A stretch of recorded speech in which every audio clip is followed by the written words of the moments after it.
This method can help answer key questions in the electron scattering, molecular spectroscopy, and reaction dynamics field, such as the nature of molecular orbitals, molecular electronic structure, vibrational energy levels, and the nature of scattering and auto-detachment resonances. The main advantage of this technique is that it's highly efficient, recording an entire photoelectron spectrum and angular distribution in a single image. To begin generating anions, apply a backing gas or gas mixture behind the pulsed nozzle. Operate the nozzle at 10 Hz.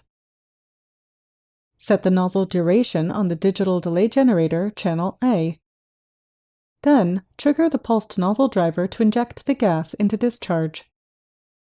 Using channel C on the digital delay generator, apply the high voltage discharge pulse V1.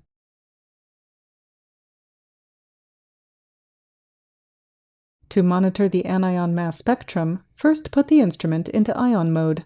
Connect the detector voltage divider into the imaging detector microchannel plates.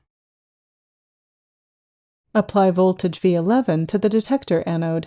After this, connect the ion detector voltage divider output to the oscilloscope channel 1 input. Connect the microchannel plate power supply to the voltage divider and gradually increase the voltage as outlined in Table 2.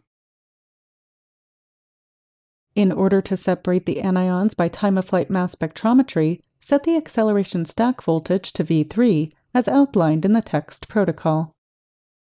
Use channel E on the digital delay generator to set the timing and duration for the potential switch high voltage pulse.